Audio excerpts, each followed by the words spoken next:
Ассалаумағалейкум, Алаш елі, назарларыңызда 365 инфо KZ сайтындағы неге солай бағдарламасы. Бүгінгі тақырып жалпы шетелге күйеуге тиіп кетіп жатқан қазақ қыздар жайлы болмақ. Сонымен қатар бүгінгі студия қонақтарымен таныс болыңыздар.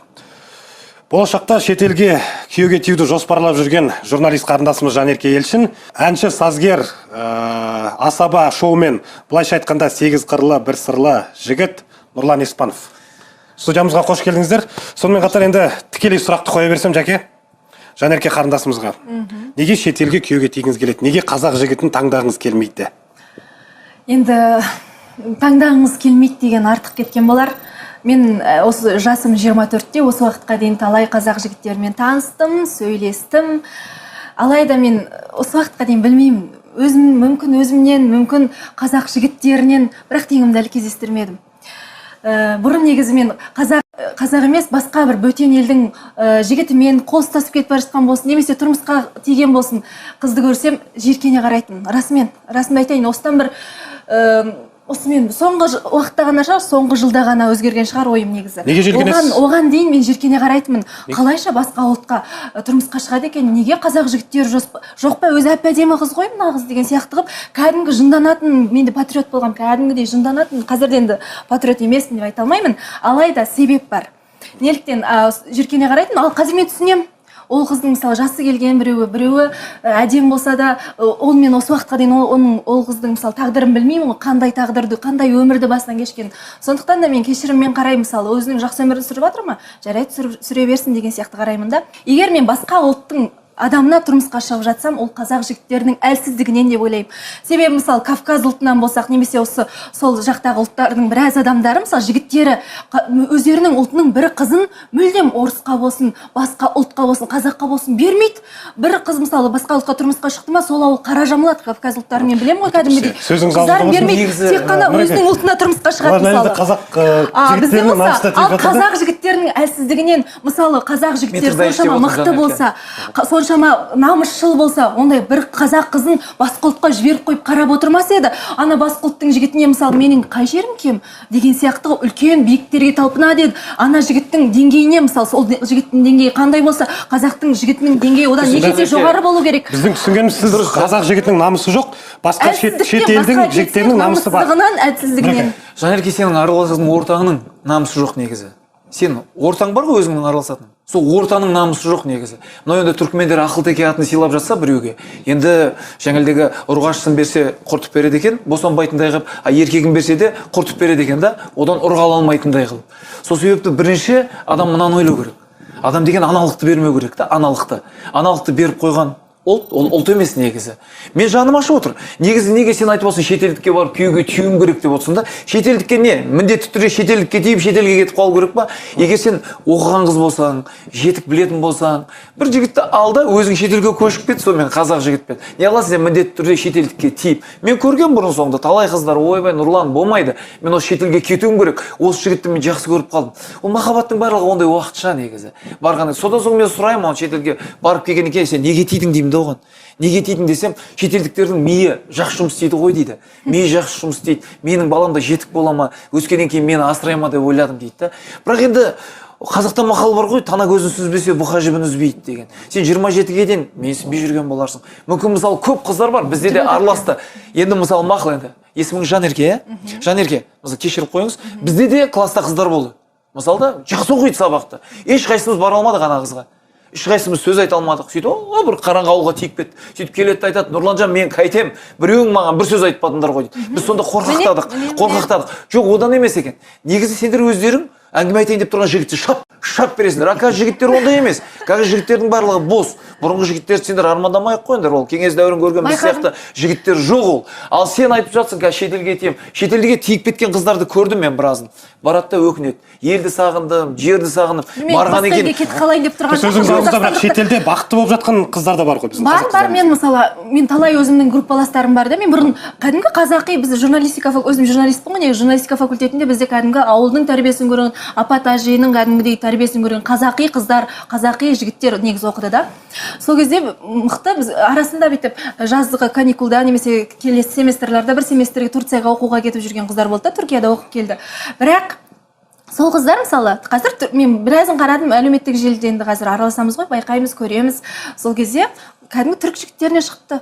Мен айтып тұрмын ғой, кәдімгі түсіне бастадым деп. Ол қазір айтады, бәрі жақсы, керемет, дәулеті де барлығы тасқан, жақсы дейді да. Мен ешқандай қорлық көріп отырған жоқпын дейді. Тепе тең дәрежеде өмір сүріп жатырмыз дейді. Ал бізде қалай мысалы қазақтар мысалы немесе өзінің бір керемет ана қызды неге алмайды? Түр десе түрі бір ақылына көркі сай қыз кәдімгідей. Мысалы мен осы уақытқа дейін қазақ жігіттерінен өзінің теңін таппаған болар. Айтады, талай жігітпен сөйлестім, немесе өзінің деңгейі сай келмейді, немесе әңгімесінің бәрі болашағын көремін де мысалы түңіліп қаламын дейді. Мен сол қазір мысалы бақытты өмір сүріп жатыр. Солардың барлығына қарай келе мысалы ой қорытындыладым мен мысалы. Ода тұрған не бар? Мен шетелге тисем де мысалы шетелге ел асып жер асып кетіп қалайын деп тұрған жоқпын. Біздің қазақстандықтарда, Қазақстанда да талай шетелдіктер өмір сүріп жатыр. Бірақ олардың бір ерекшеленетіні біздің қазақтарға қарағанда енді ойлау деңгейлері де, саналары да біраз білмеймін жоғары, және де өздерін өте мәдениетті ұстайды, және де әлеуметтік деңгейлері, жағдайлары да өте жақсы да. Мен тек қана барлық жағдайға тіреліп тұр деген жоқпын. Бағана әлсіз дедіңіз да, қазір енді тікелей жағдайға тіреп қойдыңыз да? Жағдай емес ол. Қазақтың да жігіттері бар емес пе? Бар, жағдайы жоқ демеймін. Мүмкін мысалы мен тағдырыммен әлі кездеспей жүрген шығар, мен тек қана жағдайға қараймын деп айтпаймын. Кәдімгі адамның түсіну деңгейі, сөйлесу, мәдениет бәрі сай келу керек те. Мен ер азамат ретінде саған айтып өтейін. Сендер негізі жабайы еркектерді жақсы көресіңдер да, жабайы жігіттерді. Сендерге міндетті түрде келіп, уақ деп бірден келіп, өзінің сезімін білдіре салу керек, айта салу керек та. Онда емес, сен түсін. Мысалда мәдениетті жігіт ол білдіре алмайды. Мәдениетті жігіт белгілі бір себептермен келеді да, саған су беруі мүмкін, ана беруі мүмкін, мына жаққа шақыруы мүмкін. Сендер мәдениетті, майыстаған жігіттерді жаңағыдай айтасыңдар. Ой, бай мына биязы жігіт екен десе, оған сендер қарамайсыңдар. Міндетті түрде ол жаңағыдай кішкене жабайылау қасиеті болу керек, сені жұлып кету керек. Бірақ қазақтың қанында бар. Содан соң сендер кейіннен түсіне бастайсыңдар да. Мысалы шетелге тием деп жатсың да, мысалы шетелге. Мысалы мақұл енді біз өзіміз қолдан бермеуіміз керек. Тағы да айтып өтейін, барлық нәрсе аналықтан тарайды ғой. Мен өзім ойлаймын да, көптеген қыздармен мен шетелде жолықтым. Қазір өкініп жүргендері бар ішінде, елді сағынып. Ертең барғаннан кейін білместікпен тек қана бір адамды ұнатып күйеуге шығып кетіп қалуға болмайды. Оның да аяқта ортасы бар ғой, оны білу керек. Анау қазақта мақал бар ғой. Шешесін көрді қызын ал деген.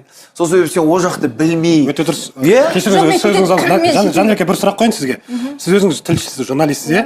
Жалпы қазақта тектілік деген бар, дін деген бар. Егер де сіздің тектілігіңізді жоғалтып аламын деп қорықпайсыз ба? Сонымен қатар, егер де сіздің тиіп жатқан жаңа шетелдік азамат басқа дінде болса, сіз де сол дініңізді ауыстыруға дайынсыз ба? Тектілік дегенде мен жарайды жігіт болсам түсінемін, иә?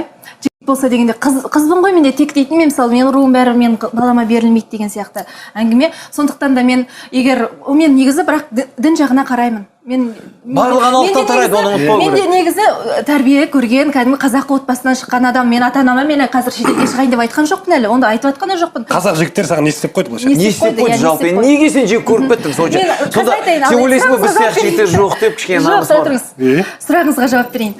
Мен мысалы айттым ғой, талай жігітмен сөйлестім, мен оны таныстым, бірақ мен талайының мысалы мен соншама талғамым тым жоғары деп айтпай ақ қояйын. Талғамыңыз қандай? Бір-екі мысалы мен минусын көремін да мысалы. Талғамыңыз қандай? Бірінші бай болу керек жігіт. Жоқ, бай мен талғам өйтіп қарамаймын. Дұрыс жерге барып күтпедім ма мен? Жоқ. Бірінші тыңдаңыздар сұрағымды. Жауап берейін. Мен сөйлесе келе кәдімгідей оның біріншіден мен ең жек көретін қасиетім сөзінде тұрмаушылық. Жігіттің екі сөйлегені өлгені дейді. Талай жігіттің уәдесінде тұрмағанын бір сөзінен уақытын айтқанның өзіне адам уақытында келу керек мысалы. Ондайдың барлығын мысалы мен көрдім. Сонымен қатар сөзінде тұрмаушылық, және де мен оның болашаққа деген жоспарын көрем. Өзінің қандай екен, менің алдымда мен бұрын ойлайтын, өзімен жасы үлкен жігіттерге қарасам, мүмкін солармен сөйлессем, мүмкін ол менің ой деңгейім жақсы келетін шығар, мүмкін олардың кәдімгідей ертең керемет отағасы болатын шығар деген сияқты кейбір үлкен жігіттерге қарасаң да негізі көпті жасағаннан емес көпті көргеннен сұра дейді. Сол сияқты негізі қазір сосын мен ойым өзгеріп қалды. Кейбір 30-ға келген жігіттер мысалы әлі қарқылдап ахаха болашақты әлі деңгейіне болашағын ойламайды, бір-екі күнмен өмір сүретін сияқты көп жігіттер. Мүмкін мен сөйлескен адамдар қазақ жігіттері жеңілтек. Мысалы сонымен қатар мысалы ал қазақ жігіттері мықты болса мысалы бізде мынандай балалар үйі болмас еді ғой. Соның барлығы мысалы жауапкершілік болса, жауапкершілік жоқ біздің қазақтың жігіттерінде. Жауапкершілік болса, қазақтың қыздары мысалы аборт жасатпас еді. Жақында ғана Ақтөбеде ме бұрын жас 18-ге жетпей жатып мектеп жасында 66 қыз екі қабат болып, кейбіреу алып жатыр дейді, әйелдікке алып жатыр, босанып жатыр дейді, ал кейбіреулер болса аборт жасатып жатыр дейді. Оның ата-анасы мысалы көз жасы қайда қалды? Тікелей қазіргі таңда күнәнің бәрін еркектерге тағып қойдыңыздар. Шетелде жаңағындай балалар үйі жоқ деп кім айтты? Немесе ол жақта аборт жасатпайды деп кім айтты? Сонымен қатар мүмкін біздің қыздарымыз бұзып Жоқ, кеткен шығар. статистикаға байланысты мен айтып бере салайын саған. Бізден олардікі 3 есе 4 есе көп негізі. Статистикаға байланысты жігіттерді қарашы. Неге сендер бүйтулерің керек? Негізі аз халықта көп адам аборт жасатады екен. Жақсы әйел дейді. Жақсы әйел. Еркекті көрге де, төрге де сөйлейді, басын, білесің. Барлық нәрсе қызға байланысты. Еркек деген ол қасқа байлап қойған ат сияқты, кішкене алдасаң ол көніп қала береді да негізі. Негізі сендерге байланысты көп нәрсе, бірақ статистикаға байланысты қарасаң, еркектерді қазір еркелету керек негізі. Сен тиесің да қазір белгілі бір себептермен бір қызға жолықтым мен. Бұрын соң сөйлесіп отырдым да, ол қыз айтады маған: "Нұрлан дейді, мен шетелдік азаматқа тием дейді. Өйткені менің жасым 30-дан асып кетті дейді." Неге тиесің десемше, бір жақсы азамат жүр, маған босанып алу керек дейді. Ей, ойбай, қазақтың жігіті жоқ па десем, жоқ, мен оны жақсы көріп қалдым дейді. Мен не қыламын дейді, маған бала болса болды. Одан дейді. А оған азаматтық керек дейді. Мен соған бола екеуміз қазір үйленейін деп жатырмыз дейді. Неге десем, енді анау балаға енді 18-ге толғанша жаңағыдегі жағдайы бар екен да, қаражат беріп, жаңағыдегі басқа қылып, жағдайын жасап кетеді. Бірақ ол да осының болмайды да. Бүйтіп ойланып қарасаңдар, білім, егер бала анасында неге болмайды? Идеме құты қазғандай іздесе, жоқ, қыз, мен айтып кетейін, тағы да бір нәрсе. Қыз қылығымен тәтті дейді. Бізде өзіміз жүрдік, бойдақ болып, бала болып жүрдік кезінде. Бізді қылығымен қыздар сындырды да. Мысалы, таптым мен жарымды. Мен де ғашық болмадым демеймін мен. Мен өзімнің бала махаббатым болды, алғашқы махаббатым болды, есейгендегі махаббатым болды. Барлығы болды менде. Бірақ енді барлығы қалай келді оның бәрі? Қыз қылығымен. Сол себепті сен өзіңнің қылығыңды дұрыс жарнама жасай алмағансың да. Мысалы, сен білем енді, қылығыңды дұрыс жарнама жасасаң, сені бұрын соңды біреу алып кетер еді. Мүмкін мынандай болады. Мысалы да, Жан мырза, бұл кісі оқығысы келген шығар. Кезінде бұл кісіге де ұсыныс түскен, мен біліп отырмын. Ой, мен оқимын, мен диплом аламын, мен қазір күйеуге тимеймін деген бұл қыз. Мен біліп отырмын қазір. Енді жанеркесі кешіріп қойыңыз. Содан соң мен айта салайыншы. Журналистика саласына түскен қыздардың барлығы сондай негізі. Өзі айтады, мен оқуым керек, оқу бітіруім керек. Ертең докторский деген бар, PhD деген бар, басқа бар. Сен күте тұр деп, ана жігіт өліп қалуы да мүмкін. Ол күтпейді ол. Оған үйдегілер оны қинап жатыр. Әй, сен қашан үйленесің? Әй, сен қашан ақ білесің? Әй, мынау ұят болды ғой. Әй, сен қандай жігітсің өзі? Әй, сен ана көршінің қызын алда әкеле салшы. Үйін білеміз, жайын білеміз, анаусын білеміз, мынаусын білеміз. Қойшы, сол оқып жүрген қызың не істемей жүр деуі мүмкін да қалада. Мысалы, сол себепті мүмкіндік болған кезде тиіп кетіп, ары қарай сол жігітпен. Бұл қыз шетелге күйеуге тиесілі. Мен айтып тұрмын ғой енді. Соны мен сізден сұрағым келген. Мүмкін қазақ жігіттер жаңа сіз айтып жатсыз ғой. Күту керек, бүйту керек, күткісі келмейді жаңағы.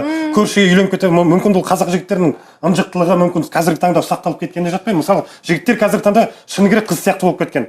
Мүмкін бұл қыздар шетел азаматына нағыз еркекті көретін шығар. Жоқ, негізі үйдегі тәрбие. Шетел азаматтарымен айтпаймын мен нағыз еркектерді. Біз енді шетелде өзіміз көп жүреміз ғой, көп барып жүрміз, көп көріп жүрміз. Содан соң мен бұл кісіге ақылымды айтып жатқаным ғой. Ұсақталып кеткен жоқ. Басты тәрбиеге байланысты. Үйде отырады да жаңағыдегі әкесі айтады: "Ай, мен 17 жасымда үйленіп кеткенмін, сен 21-ге келдің, неғып жүрсің?" деп ұрсатындар көп негізі да. Мен көргенмін өзім, көршінің қызын үйге кіргізіп ала салған үйді да. Жанерке, қандай ұлт өкіліне негізі тұрмысқа шыққың келеді? Мен енді айтпай ақ қояйын, мен әлі негізі болашақ жарымды кездестірген жоқпын. Нағыз еркекті қай ұлттардан көрсің? Жаңа бір ауызыңды бір сөзіңді айтып қалдың, түріктерден керемет жүн дедің бе, арасында айтып қалдың ғой. Ұлттың дініне қараймын. Мен ол ұлттың еш уақытта дінімді өзгертпеймін. Қыздар, сіздер бүйтіп ойлаңдар, мен бір нәрсе айтайыншы. Кафесіне айтайын. Ол жігіттер бұл жақта неғып жүр? Ол жігіттер неге жүр? Мақсаты не? Оның жоқ, міне. Туғаннан осы жақта тәрбие көрген, оларда қазақ сияқты адам ғой. Бірақ ойлауы басқа. Туғаннан осы жақта жүрсе сен тимейсің ғой. Қара маған, бір нәрсені айтайын. Олар не үшін келді бұл жаққа? Соны ойлану керек. Олардың білімі, ілімі жетіп тұрса, олар дәл өстіп сол жақта жұмыс істей алатын болса, неге ол жақта жұмыс істемейді олар? Неғып осы жаққа келіп жұмыс істеп жатыр? Сонда ол жақта ол идея ашылып қойған, Қазақстанда бірінші рет ашылып жатқан дүниелерді ашады олар. Қорғап жатыр ғой шетелдік. Жоқ, рас, мысалы мен жаңа хаютты ұнататын дейсіз ғой, маған мысалы мен анандай деп түрік мөрік деп айтпаймын. Мұсылман болса, негізі ұнатып тұрсам, ғашықтың тілсіз дейді ғой. Ұнатып тұрсам, жақсы көрсем ғана, мен оның тек қана байлығы ғана қажет, мен байлық үшін деп еш уақытта тимеймін. Оның санасы, бәрі түсінігі керемет болса, расымен сезім оянып жатса, махаббатты тіл жоқ дейді ғой. Ұнатып жатсам ғана тиемін. Мен оған қазір барамда, ана түрікке немесе барамда Кавказға тиемін деп жатқан жоқпын. Бірақ дәл сонда қазақ жігіті болса, ойым қазақ жігіті болса, бірақ та жағдай төмен, бірақ та сені сыйлап, сені жаңағындай үлпілдетіп алақанда ұстайтын жігіт болса, бірақ жағдайы жоқ. Болашағы бар, нағыз саналы. Болашағы жоқ болса? Жоқ, мен онда қарай алмаймын. Кешірерсіз, себебі бар ғой, мүмкін ол деңгейде де бар шығар. Мен әңгімесін, мысалы, мен кейбір адамдардың маған сырт келбеті ұнайды да, мен кездесіп біраз сөйлесіп көрейінші деймін. Сырт келбеті болғанмен ішінде түк жоқты пустой дейді ғой, мысалы, айтады ғой, адамда санасы таяз деген сияқты. Олардың қыздарға дегенде көңілі өліп қалған. Басқа ұлттың да сондай азаматтары бар. Оны ұмытпа. Ал бұл жердегі оты бар азаматтарға сендер ойбай кеп қапты. Мына жерде 3-4 кафесі бар екен. Ойбай ау, күшті жағдай жасап жатыр екен. Ойбай әнерде зәулім сарай сап қойыпты. Олар да белгілі бір себеппен келді. Мүмкін олар бұл жаққа қашып келіп отқан шығар ана жақтан. Бір нәрсені бүлдіріп, мысалы бұл жаққа келіп, олардікі не? Ана жаққа кіре алмайтын болғаннан кейін осы жақтан біздің қаракөз қыздарымызды алып алу керек та, үйлену керек та. Осы жерде азаматтық алып Сіз неге қарсысыз? Айтыңызшы, талай қазақ қызы қазір бар ғой, отырып қалған дейді ғой. Расымен де 30-дан былай тұрсын, қазақтарда 25-тен кейін кәдімгідей отырып қалған. Оның себебі өздері. Себебі бір суретке 6 қыз 7 қыздан келеді дейді, жігіттер бүйтіп жүреді де. Сөзіңіз аузыңызда. Немесе алып алады да үйде отырғызып қояды. Бұл енді болып жатқан жағдайдың шешу жолы бар ма негізі? Мүмкін тоқал алу керек шығар.